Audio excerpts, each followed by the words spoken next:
তুমি আছো হৃদয়ের গভীরে,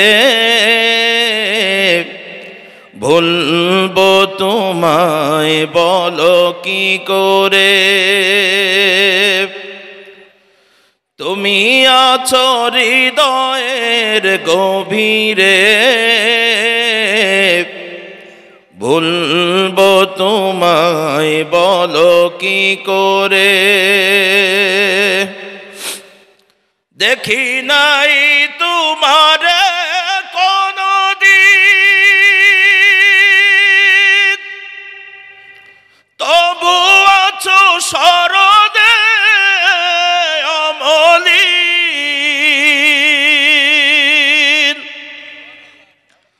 দেখি নাই তোমার কোনদিন, তবু আছো স্মরণে অমলিন।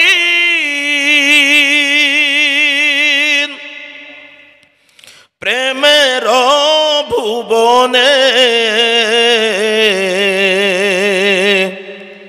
তোমারি বিরহ ব্যথায়, নিশীতের শিফালিরা ঝরে। তুমি আছো হৃদয়ের গভীরে, ভুলবো তোমায় বলো কি করে। তোমায় ভুলে যদি যাই গো কভু, সে হবে আমারি পরাজয়।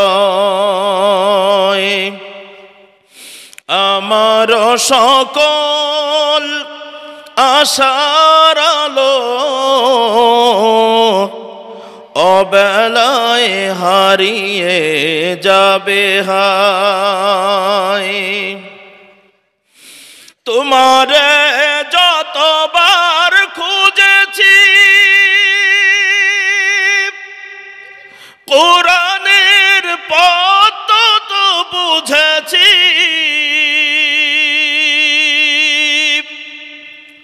নিজেকে চিনেছি, হে রাসূল নবীজি তোমার পাঠানো ঠিকানা পড়ে। তুমি আছো হৃদয়ের গভীরে, ভুলবো তোমায় বলো কি করে। লা ইলাহা ইল্লাল্লাহ। এটা জবান ছেড়ে সবাই পড়ি, লা ইলাহা।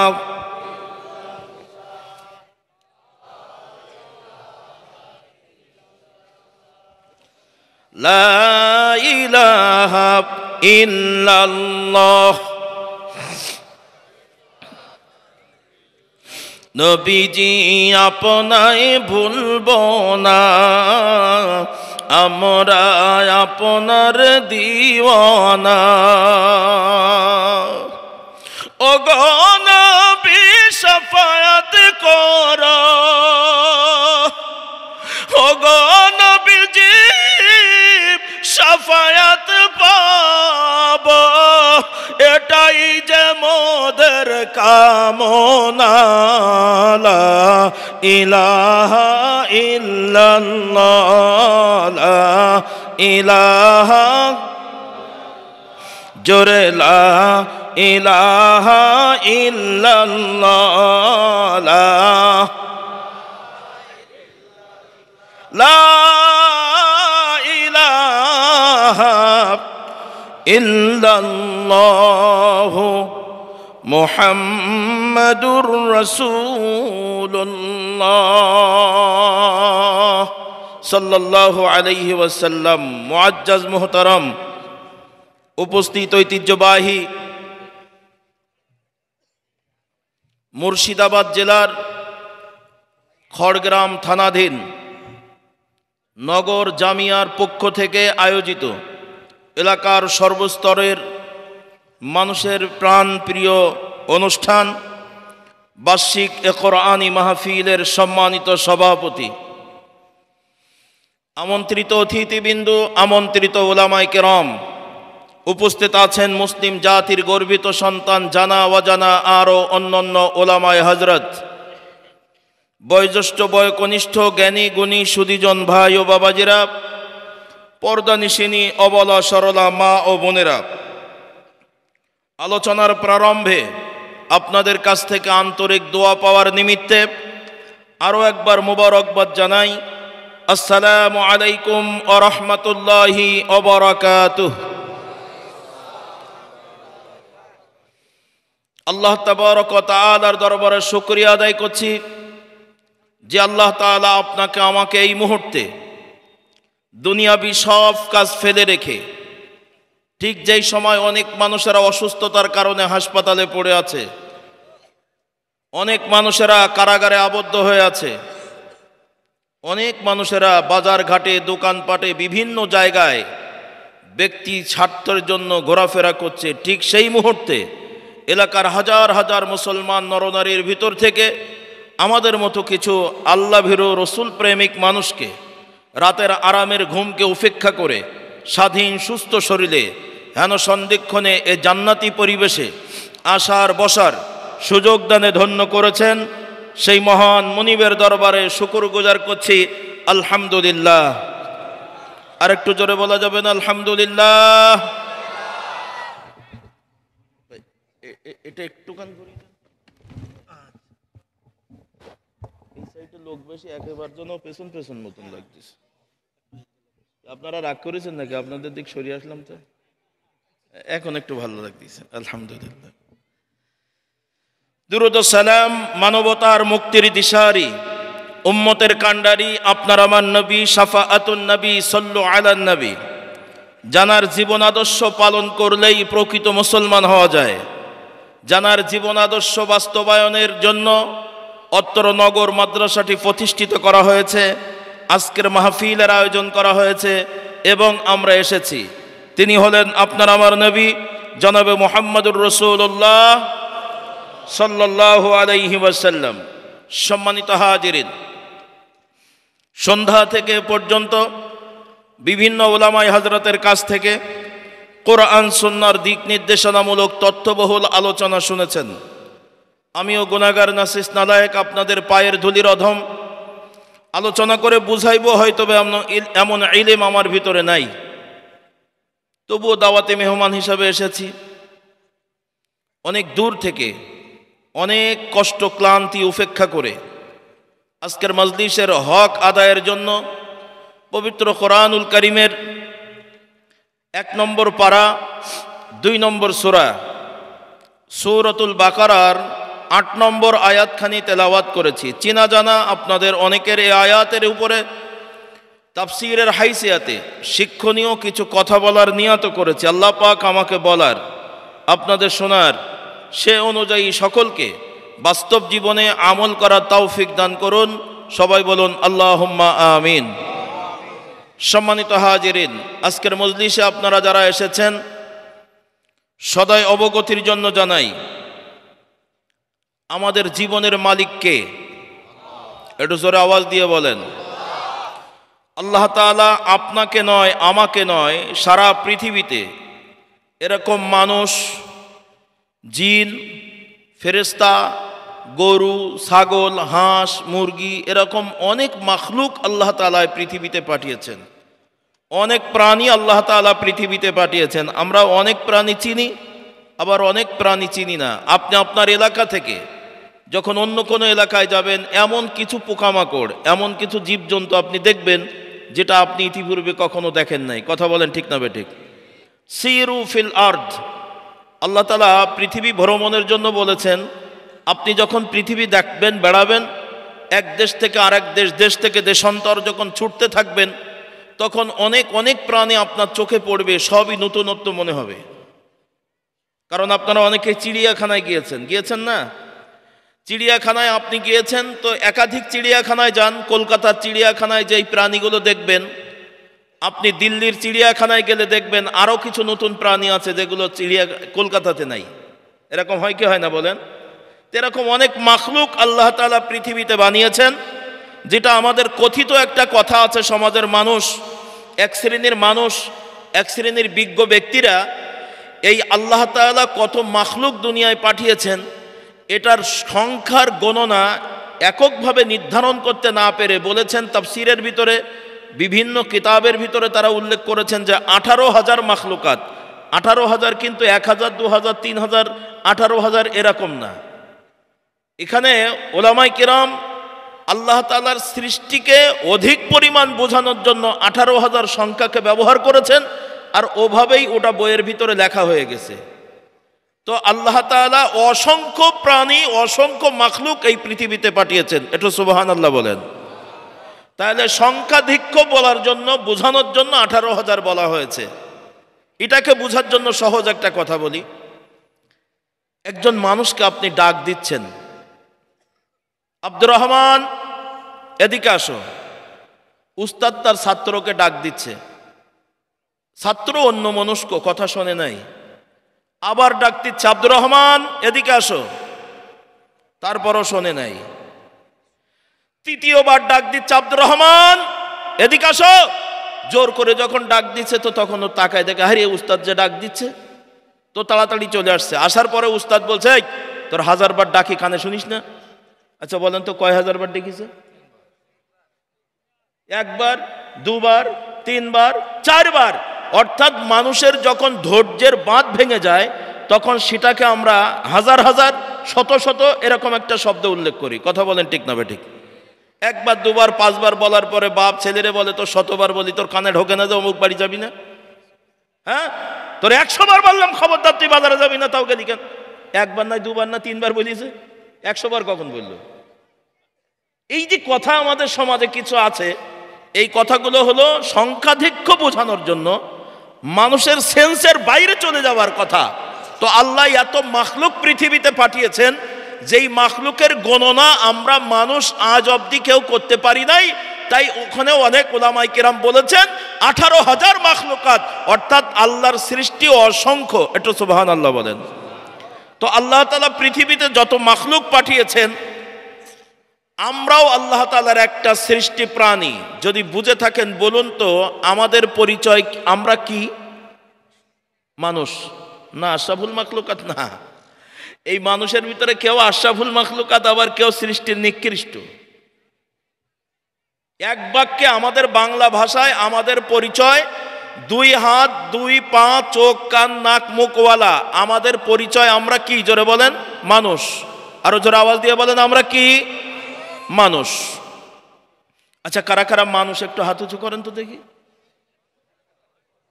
এই কিছু কিছু লোকের হাত খাটো। কিরে ভাই, আপনার বাপ বলেছিল আপনি অমানুষ, তাই নাকি? হাত উঁচু করেন। হ্যাঁ, বাপ কত বলেছে অমানুষ। এখন যদি হাত উঁচু না করেন তাহলে মোল করবো, বাপের কথাই ঠিক।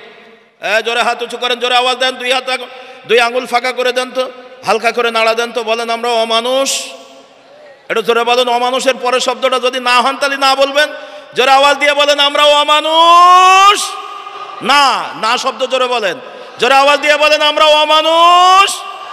তাহলে আমরা কি? আরো জোরে আওয়াজ দিয়ে বলেন, আমরা কি? হাত নামান। তাহলে সবাই মানুষ তো? আলহামদুলিল্লাহ। সম্মানিত হাজিরিন, আমরা সবাই মানুষ, মাথায় রাখেন কথাটা। এটা হলো আমরা বাংলা ভাষায় আমাদের পরিচয় হলো মানুষ। কিন্তু যেই দেশের মানুষ ইংরেজিতে কথা বলে, সেখানে যদি যাওয়া হয় তো আমাদেরকে মানুষ বলা হবে না। ইংরেজি ভাষায় বলা হয় হিউম্যান। কি বলা হয়? হিউম্যান। ওখানে কোনো মানুষ নেই।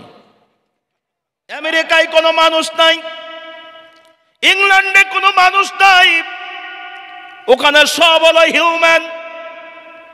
এটা বোঝার জন্য বলছি, মিডিল ইস্টে যদি যান, আরব কান্ট্রিতে যারা আরবিতে কথা বলে, ওখানে একজনও হিউম্যান খুঁজে পাবেন না, একজনও মানুষ খুঁজে পাবেন না। তাদের পরিচয় হলো তারা ইনসান। ভুল বললাম নাকি গো? কোরআনের ভাষায় আমার আল্লাহ বলেছেন ইনসান।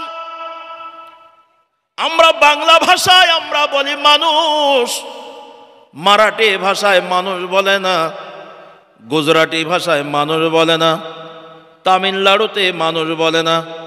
ভাষাগত কারণে আপনার আমার 2 হাত 2 পা চোখ কান নাক মুখওয়ালা এই প্রাণীর নাম এক এক জায়গায় এক এক রকম করে বোঝানো হয়েছে। কথা আওয়াজ দিয়ে বলেন ঠিক না বে ঠিক?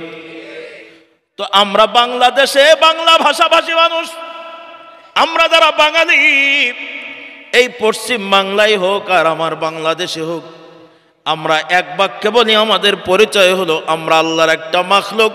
আমরা গরু না, আমরা ছাগল না, আমরা জিন না, আমরা ফেরেশতা না, আমরা একটা প্রাণী। আমাদের পরিচয় হলো আমরা মানুষ। একটু কথা আওয়াজ দিয়ে বলেন ঠিক না বে ঠিক? আমরা সবাই মানুষ আলহামদুলিল্লাহ।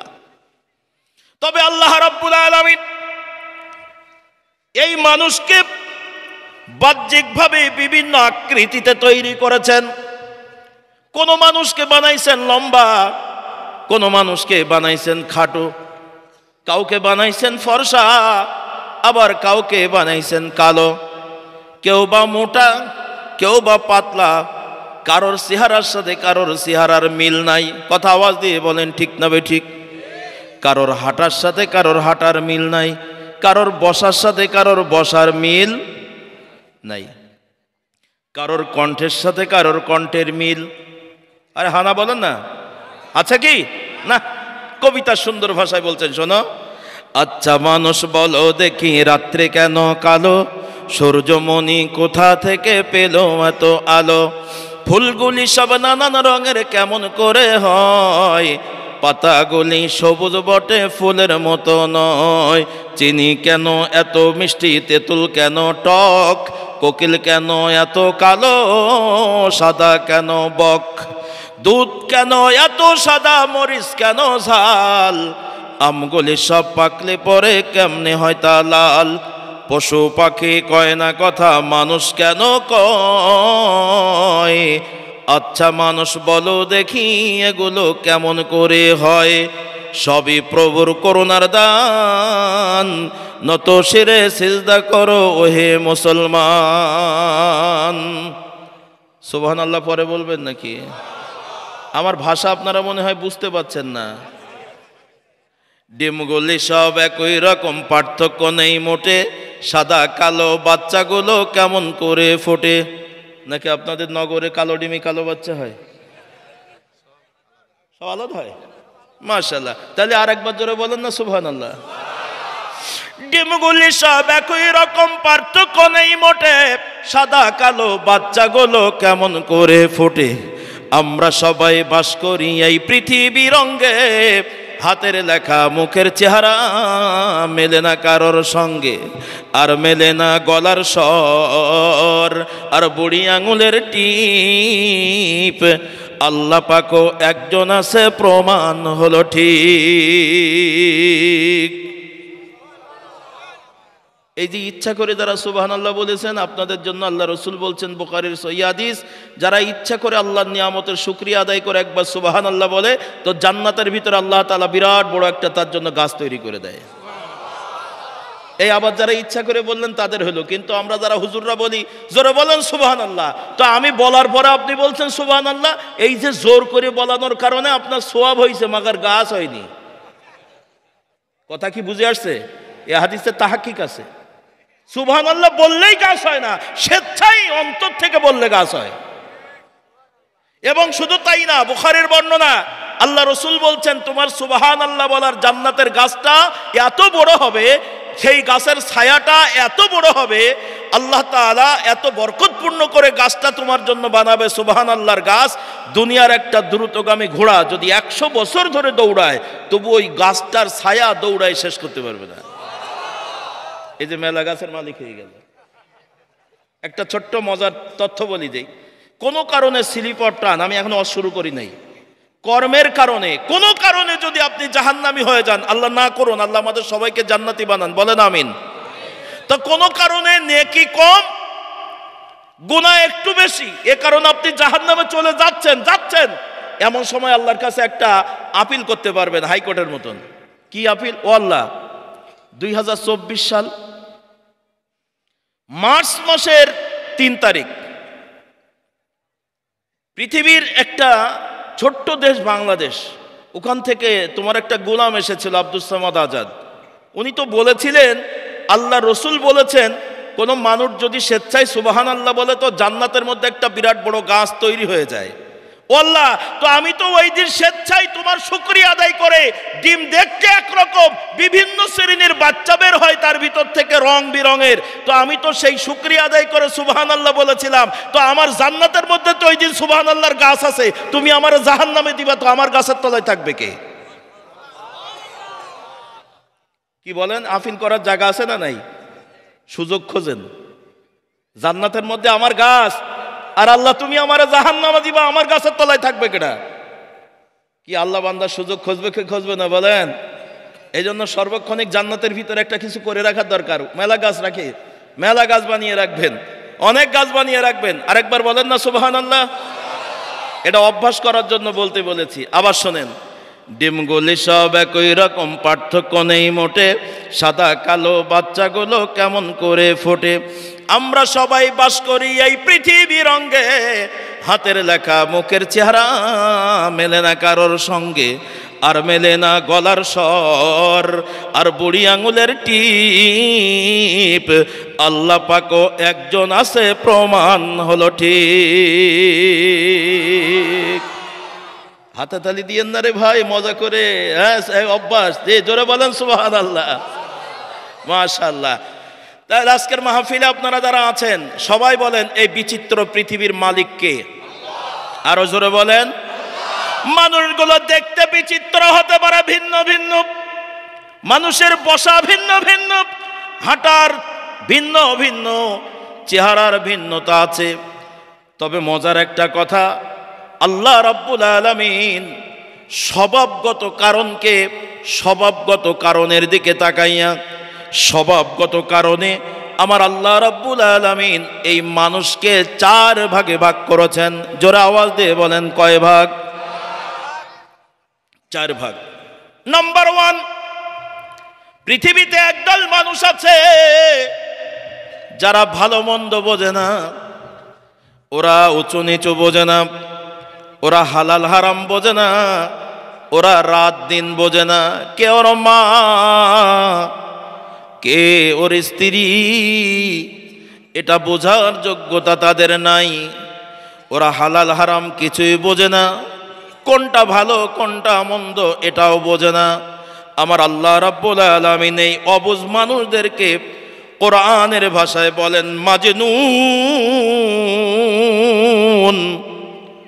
আমরা বাংলা ভাষায় বলি তাদের নাম হলো পাগল। যদি বুঝে থাকেন সবাই জোরে আওয়াজ দিয়ে বলেন, এই পৃথিবীতে যারা পাগল তারা কি গরু ছাগল?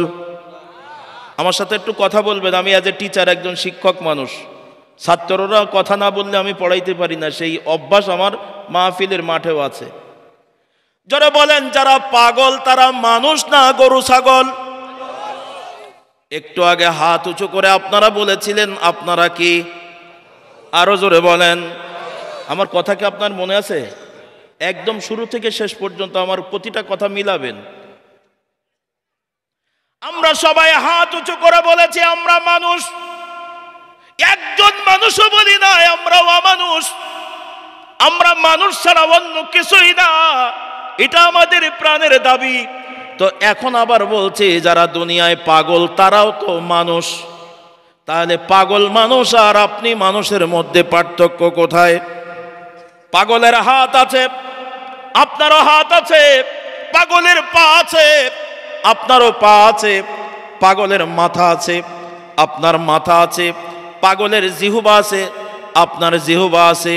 পাগলের মাথায় চুল আছে, আপনার মাথায় চুল আছে। তো পাগল আর আপনি মানুষের মধ্যে পার্থক্য তো বাহ্যিকভাবে কিছুই দেখা যায় না। একটা জায়গায় পার্থক্য আছে, আকাইদের পরিভাষায়। আল্লাহ রাব্বুল আলামিন আপনাকে আমাকে 2টা পাওয়ার দান করেছেন।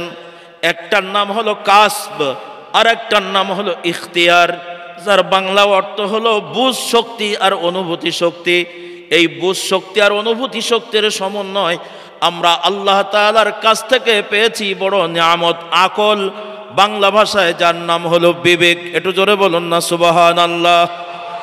আমরা বিবেক নামের মহা দৌলত পেয়েছি, তাই বুঝতে শিখেছি কখন রাত কখন দিন।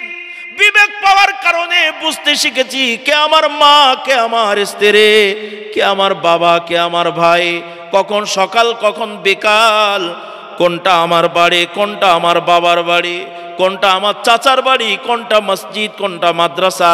এ সব কিছু বুঝতে শিখেছে যার মাধ্যম দিয়া আল্লাহ তাআলার দেওয়া, তার নাম হলো বিবেক। কথা আওয়াজ দিয়ে বলেন ঠিক না বেঠিক?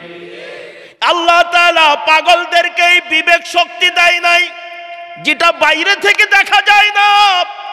এ বিবেক আল্লাহ না দেওয়ার কারণে পৃথিবীর মানুষ আমরা সবাই তাদেরকে পাগল বলে চিনি। মজার বিষয় শোনেন, আল্লাহ তাআলা কোরআনুল কারিমে আবার বলেন মানুষকে কয় ভাগে ভাগ করেছেন। আপনারা কি ভুলে যাচ্ছেন? জোরে বলেন কয় ভাগ? 4 ভাগ। 4 ভাগের 1 নম্বর ভাগ আমি বলছি, যার নাম হলো মাজনুন তথা পাগল। আজকের মাহফিলে আপনারা যারা আছেন, 2 পায়ে হাত রেখে একটা আমলের কথা বলে সামনের দিকে চলে যাব। আমাদের অধিকাংশ মানুষের হ্যাবিট, অধিকাংশ মানুষের স্বভাব, ওই পাগল দেখলে আমরা তাদের গায়ে পাথর মারি, পাগল দেখলে তাদের কাপড় ধরে টানি, পাগল দেখলে তাদের উত্ত্যক্ত করে জ্বালাতন করে যন্ত্রণা দেই। কথা আওয়াজ দিয়ে বলেন ঠিক না বেঠিক? এটা বয়স্ক লোকও করে, বাচ্চারাও করে। পাগল দেখলে মনে হয় এটা আর এক পাগল। পাগল দেখলেই তার পেছনে আমরা খেপিয়ে তুলি। না না না, আপনাদের 2 পায়ে হাত রেখে আমি আব্দুস সামাদ আজাদ একটা নিবেদন করে যাই, ভাইজান, পাগল দেখলে খবরদার ঠাট্টা করবেন না, উপহাস করবেন না। কারণ হলো এই কিয়ামতের ময়দান যেদিন কায়েম হয়ে যাবে, আল্লাহ রাব্বুল আলামিন আপনাকে আমাকে যখন হিসাবের কাঠগড়ায় দাঁড় করিয়ে দেবেন, আমরা যখন হিসাব দিতে দাঁড়িয়ে যাব, আমাদের আগেই আল্লাহ তাআলা ওই পাগল নামের মানুষদেরকে বিনা হিসাবে জান্নাতে দিয়ে দিবেন। কারণ পাগলের আমল নামায় কোনো গুনাহ নাই, আমাদের আমল নামা গুনাহ দিয়ে ভরা। পাগলের হাত দিয়ে কোনো গুনাহ নাই, পাগলের পায়ের কোনো গুনাহ নাই, পাগলের জবানের কোনো গুনাহ নাই, পাগলের চোখের কোনো গুনাহ নাই, পাগলের গোটা জীবনে কোনো গুনাহ নাই। ও যা করেছে আমার আল্লাহর কাছে এটা কোনো আমলে আসে নাই। সুতরাং পাগল মানুষগুলো বিনা হিসাবে জান্নাতি। আর আপনি আমি আল্লাহু আকবার, আল্লাহর আদালতে আসামির কাঠগড়ায় দাঁড়িয়ে যাব। বরং এত সূক্ষ্ম থেকে সূক্ষ্ম পরিমাণ হিসাব দিতে হবে। আমার আল্লাহ রাব্বুল আলামিন বলছেন, ইয়াউমাইযি ইয়াসদুরুন নাসু আশতাতান লিইউরাউ আ'মালাহুম ফামান ইয়া'মাল মিসকালা যাররাতিন খায়রান ইয়ারা ওয়া মান ইয়া'মাল মিসকালা যাররাতিন শাররান ইয়ারা। আল্লাহ রাব্বুল আলামিন বলেন, কিয়ামতের ময়দানে মানুষে আমি তোমাদেরকে দলে দলে উঠাবো। দলে দলে উঠাই শেষ না, গল্প করার সুযোগ নাই। মানুষ শোনো, তোমার গোটা জীবনে তুমি যদি অনুপরিমাণ ভালো আমল করো, অনুপরিমাণ যদি বদ আমল করো, আমি আল্লাহ তাআলা সেটাও তোমার সামনে দেখিয়ে দেব, তোমার কাছ থেকে আমি হিসাব নেব। অনু এত সূক্ষ্ম একটা জিনিস, যেই পরিমাণ হিসাব আপনাকে আমাকে দেওয়ার পরে হাসরের ময়দান থেকে জান্নাত জাহান্নাম ফাইনাল হবে। এই অনুপরিমাণ হিসাব দিতে হবে যখন, অনুকে মুফাসসিরিনে কেরামগণ উদাহরণ দিয়েছেন। ভৌগোলিক দৃষ্টিতে সারা পৃথিবীর 4 ভাগের 3 ভাগ হলো পানি আর 1 ভাগ মাটি। কথা বোঝা যায়? শোনেন, ভৌগোলিক দৃষ্টিতে পৃথিবীর 4 ভাগের 3 ভাগ পানি আর 1 ভাগ মাটি। তো 1 ভাগ মাটি বাদ দিয়া 3 ভাগ পানি রাশির ভিতরে একটা সূর্য যদি ডুবিয়ে দেওয়া হয়, একটা সূচের আগায় যে শস্য পরিমাণ পানি দেখা যায়, একটা সূচ ডুবিয়ে দিলাম, কাঁথা সেলাই করা ছোট্ট সূচ, এই সূচটা ডুবিয়ে দেওয়ার পরে সূচের আগায় যে এক ফোঁটা শস্য পানি শেষে দাঁড়িয়ে যায়, শস্য পরিমাণ ছোট্ট একটা পানি, ওই এক ফোঁটা শস্য পরিমাণ ছোট্ট পানি 70 ভাগের 1 ভাগ, মতন্তরে ওলামায়ে কেরামগণ বলেন 100 ভাগের 1 ভাগ, যেটা খালি চোখে মিলানো যাবে না। এত ছোট্ট পরিমাণ কোনো অংশকে অণু বলা হয়, জাররা বলা হয়। সম্মানিত হাজিরিন, শুধু তাই না, আর একটা ছোট্ট তথ্য বলি আপনাকে আমাকে। গোটা জীবনের ভালো এবং মন্দ এত ছোট থেকে ছোট পরিমাণ আল্লাহর আদালতে হিসাব দিতে হবে, যার নাম অণু তথা জাররা। মুফাসসিরিনে কিরামগণ বলেন, আমরা যখন সুতি কাপড় পরি, কাপড় পরতে পরতে কাপড়টা ময়লা হয়ে যায়, তো তখন সাবানের পানিতে ভিজিয়ে দেই, সার্ফ এক্সেলের পানিতে ভিজিয়ে দিলাম, এরপরে পরিষ্কার করে নিলাম, ভালো পানি দিয়ে আবার ধুয়ে নিলাম। কাপড়টা রোদ্রে দেওয়ার আগে আমরা কাপড়টা স্বাভাবিকভাবে আবার পানি নিংড়িয়ে নেই। ভাষা কি বোঝা যায়?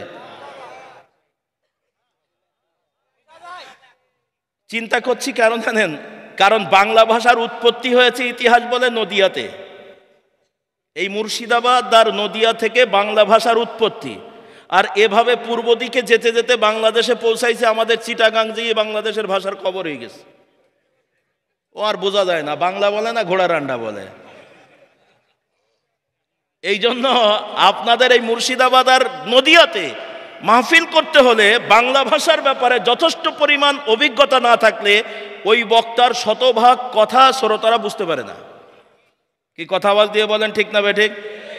আপনি যদি আসাম থেকে একটা বক্তা নিয়ে আসেন, তো ওই বক্তা কথা যা বলবে অর্ধেক আপনি বাড়ি যেয়ে ব্যাখ্যা করে খুঁজে পাবেন না। কি কথা কন, ঠিক না বেঠিক? হ্যাঁ, ওরে ভাই, আমি তো সব বুঝি তাই আপনার বলছে, আপনারা ডবল কথা বলা লাগবে না, আমি বলে দিচ্ছি সব। একদম আপনার পা থেকে মাথা পর্যন্ত যা মনে আছে আপনি শুধু মনে করে রাখেন, আর আমার বয়ানের ভিতরে শুধু টিক মারতে শুরু করেন। হতে পারে আপনার জীবনের, গোটা জীবনের যত প্রশ্ন আছে আজকে সমাধান হয়ে যেতে পারে অল্প কথার ভিতরে। যেখানে দেখিবে চাই, ওড়াইয়া দেখিও তাই, পাইলেও পাইতে পারো অমূল্য রতন। আমি অনুরোধ করে আপনাদের কাছে দোহাত ধরে বলেছিলাম, মনে আছে কি কথাটা? একটুখানি শুনুন। মুফাসসিরিনে কেরামগণ বলছেন, কাপড় যখন রোদ্রে দেওয়া হয় তার আগে নিংড়িয়ে নেওয়া হয়, পানি পড়ে গেল প্রয়োজন মতো। এরপর কাপড়টা রোদ্রে দেওয়ার আগে স্বাভাবিক গতিতে আমরা কাপড়টা এরকম ঝাড়া দেই, কথা কয় না? ঝাড়া যখন দেওয়া হয়, ঝাড়া দেওয়া কাপড়ের সামনে দিয়ে ধোয়ার মতো একটা পানির ফোয়ারা বেরিয়ে যায়, যেটা মুহূর্তের ভিতরে বাতাসের সাথে আবার মিশে যায়। ওটা ধোঁয়া না, ওটা আগুনের ধোঁয়া না, ওটা পানির ফোয়ারা। পানি কণা ছোট ছোট হতে হতে ধোঁয়ার মতো হয়ে গেছে। মুফাসসিরিনে কেরামগণ ব্যাখ্যা করেন, ওই ধোঁয়ার মতো পানির ফোয়ারার ভিতর থেকে ছোট্ট একটা পানির কণা, যেটা অণুবীক্ষণ যন্ত্র ছাড়া খালি চোখে দেখা যায় না, এত ছোট্ট পরিমাণ পানির একটা অংশকে, পানির একটা কণাকে অণু বলা হয়, জাররা বলা হয়। একটু জোরে বলুন আল্লাহু আকবার। আমার আল্লাহ কত বড় মহান! ১,৫০০ বছর পূর্বে প্রশ্ন আউট করে দিলেন, বান্দা সাবধান, তুমি মানুষ, সব সময় রাখবে একটা হুঁশ, আমি আল্লাহ তোমার গোটা জীবনের এমন ছোট্ট এবং ভালো, এই ছোট ভালো হোক আর মন্দ হোক, আমি আল্লাহর আদালতে তোমার হিসাবের কাঠগড়ায় দাঁড়িয়ে যেতে হবে। ঠিক সেই মুহূর্তে আমরা যখন বিপদের কাঠগড়ায়, এই পাগল যাদের দেখলে আমরা কাপড় ধরে টান দেই, এই পাগল নামের মানুষগুলো আমাদের আগেই বিনা হিসাবে জান্নাতে। তাই 2 পায়ে হাত রেখে বলেছিলাম যে কথা এখনো শেষ হয় নাই। যদি পারেন আজকের মাহফিলের শুরুতে এই আমলটা শুরু করেন। পাগলকে ঠাট্টা করবেন না, পাগলকে বকা দিবেন না, পাগলের কাপড় ধরে টানবেন না। যদি পারেন একটা ভালো খাবার পাগলকে খাওয়ায় দেন।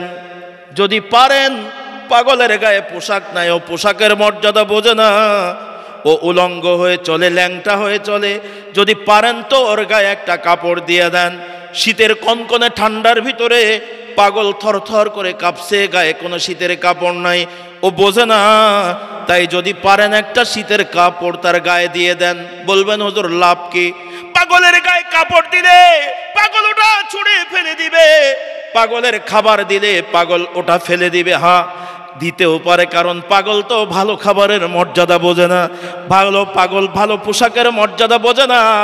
তো আপনার কাছে আমার বিনীত নিবেদন, একটা টাকার খাবার খাওয়ায় দেন, একটা পোশাক পরিয়ে দেন, 100 টাকার একটা কাপড় পরিয়ে দেন। তবে পাগল ফেলে দিলেও মনের আঙ্গিনায় একটা সান্ত্বনা পাবেন। ও জান্নাতের মালিক, ও আমার রব, ও আমার আল্লাহ, হাসরের ময়দানে তুমি সবার বিচার করবা।